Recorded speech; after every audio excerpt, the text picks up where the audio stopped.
Merhaba sevgili arkadaşlar ve sevgili anneler. Bugün sizlere bebek hamile anneler için bebeğin kalp atışını dinleme, kalp atış hızını tespit etme cihazını tanıtacağım.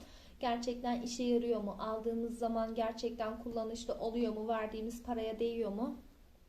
Bunlardan bahsetmek istiyorum size. Fakat öncelikle birkaç bir şeye değinmek istiyorum arkadaşlar.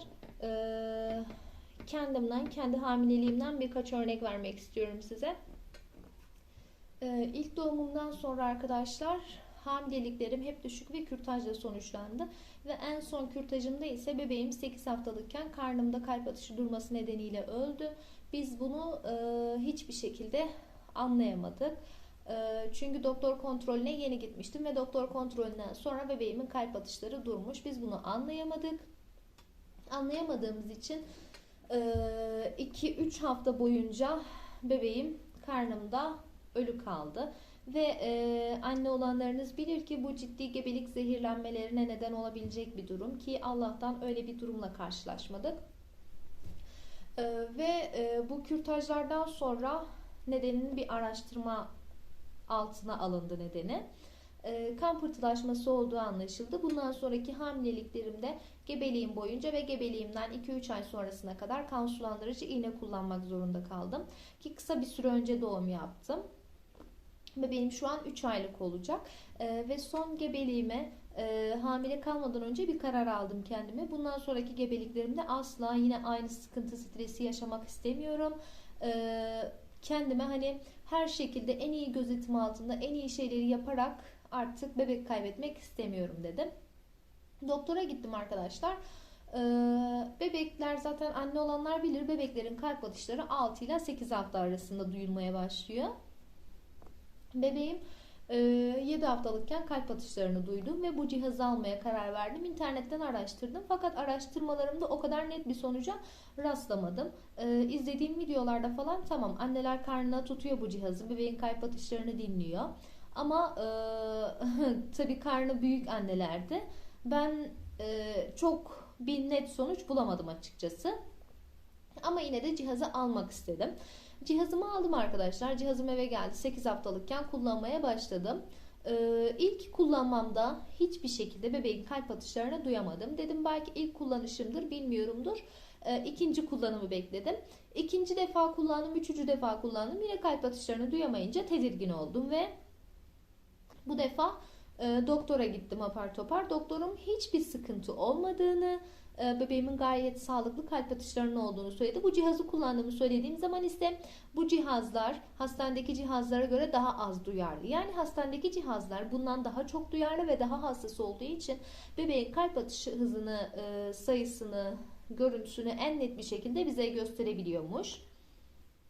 Yine ben kullanmaktan vazgeçmedim. Sürekli kullandım ama hiçbir defasında da bebeğimin kalp atışını duyamadım. Yani hayallerim kırıldı.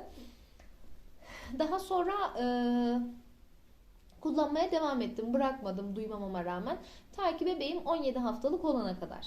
17 haftalık olduğunda kalp atışını duydum ve anladım ki bebek büyüdüğü zaman bu cihaz bebeğin kalp atışlarını bize gösteriyor. Zaten 17 haftadan sonra da yine annelerimize sesleniyorum. Annelerimiz bilirler. Bebek artık hareket etmeye başlıyor. Hareketlerin azlığından, çokluğundan bebeğin durumunu anlayabiliyoruz. Az olduğu zaman doktorumuzla iletişime geçiyoruz. Arkadaşlar 17 haftalıkken düzenli bir şekilde kalp atışlarını dinleyebildim. Ama açıkçası çok da faydası olmadı 17 haftadan sonra. Çünkü kalp atışından çok bebeğimin hareketlerini takip ettim. Zaten 6 ve 7. aydan sonra sanırım sağlık ocağındaki ebe hemşirelerimiz bize kontrollere çağırdıklarında aynen bu cihazın aynısından kullanıyorlar. Hatta benim ebem aynı markasından kullanıyordu. Ona da sorduğumda o da zaten hani biz bu cihazı kullanıyoruz. Bebek anne karnında küçükken cihaz sonuç vermiyor. Kalp atışını duyamıyoruz. O yüzden hani biz bile tespit edemiyoruz bu cihazlarla bebek küçükken dedi. Neyse arkadaşlar, bu cihazı eğer bir sağlık sorununuz varsa, kalp atışından emin olmak için, her gün dinlemek için alıyorsanız bence hiç almayın derim. Eğer almak isteyenler de varsa yine 17 haftadan önce almayın derim arkadaşlar. Paranız boşuna gitmesin. 17 haftadan sonra da bunu daha çok hani böyle kalp atışını teyit etme amacıyla değil de kalp atışını duyup mutlu olmak, o anki o mutluluğu yaşamak için kullanabilirsiniz. Aynı zamanda arkadaşlar bu cihazla bilgisayarınıza da bağlayıp bebeğin kalp atışlarını falan kaydedebiliyorsunuz ileride hatıra kalması için. Cihazın kullanımına geçmek istiyorum arkadaşlar. Tanıtmak istiyorum. Şu an kendi üzerimde gösteremeyeceğim. Bunun için sizden özür diliyorum. Zaten kısa bir süre önce de doğum yaptım. Fakat yine alan annelerimiz için, almak isteyen annelerimiz için kullanımını göstermek istiyorum. Şu şekilde arkadaşlar bir adet kullanım kılavuzu çıkıyor içerisine. Nasıl kullanması gerektiğini anlatıyor.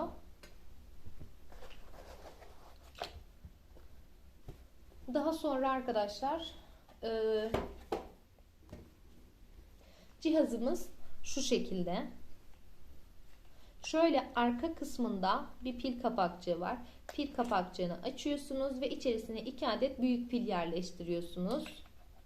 Şu an nasıl yerleştirildiğini falan göstermeyeceğim. Çünkü pil yerleştirmesini bilmeyen yoktur. Arkadaşlar şu kablosu. Bunu içerisine katlayıp koyarken kesinlikle şurada takılı bırakmıyoruz. Bakın arkadaşlar. Şurada küçük bir tırnak var. Bu tırnaktan şöyle bu tırnağı bastırarak içe doğru itiyoruz.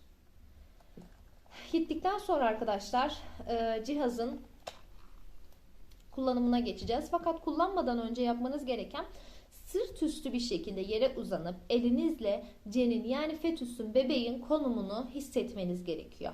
Bebeğin konumunu hissettikten sonra konumu hissettiğiniz bölgeye masaj jeli, evdeki masaj jellerinizden olabilir, nemlendirici kremlerinizden olabilir, kayganlaştırıcı kremlerden yani kayganlaştırıcı bir şey olması gerekiyor açıkçası arkadaşlar. Hem cihazın şurasına, şu uç kısmına sürüyorsunuz hem de bebeğin pozisyonunu hissettiğiniz bölgeye kreminizi sürüyorsunuz, jelinizi. Sürdükten sonra şöyle elim üzerinde göstereceğim arkadaşlar.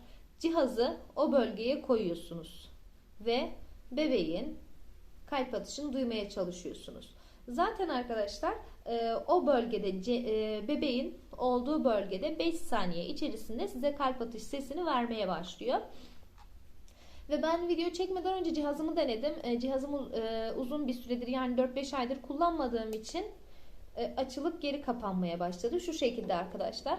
Şu düğmesine basarak cihazınızı açıyorsunuz. Açtıktan sonra şuradaki tuşlar ses açma ve kapama yani cihazınızdan çıkan sesi yükseltme ve alçaltma tuşları arkadaşlar. Buradan sesi duyabileceğiniz şekilde kendinize göre ayarlıyorsunuz. Bebeğin kalp atışını buluyorsunuz. 5 saniye içerisinde size kalp atışını gösteriyor. Ve ekranda kalp atışının sayısı çıkıyor. Şu şekilde bakın arkadaşlar.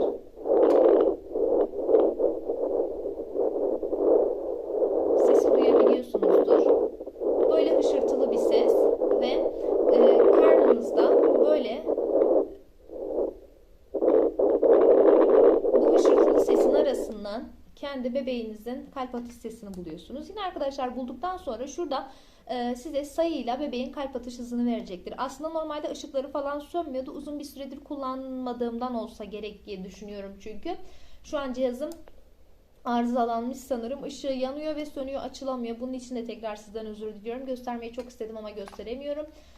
Arkadaşlar kalp atış hızını bulduktan sonra o bölgede cihazınızı tutuyorsunuz ve bekliyorsunuz 1 dakika boyunca. Bu 1 dakika içerisinde bebeğinizin kalp atış hızı 120 ila 160 arasında olması gerekiyor arkadaşlar. Bu 120 ila 160 arasındaki olan hız bebeğinizin normal kalp atış hızı. Eğer bu kalp atış hızı 100 ila 120 arasındaysa bu düşük oluyor.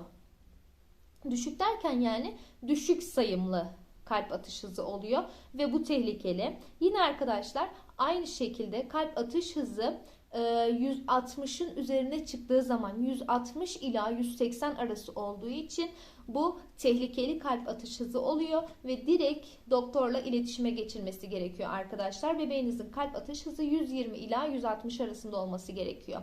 Bu sayının altında da olsa üstünde de olsa tehlikeli oluyor ve bunun için direkt bir sağlık çalışanınızla, yani hemşirenizle veya doktorunuzla iletişime geçmeniz gerekiyor.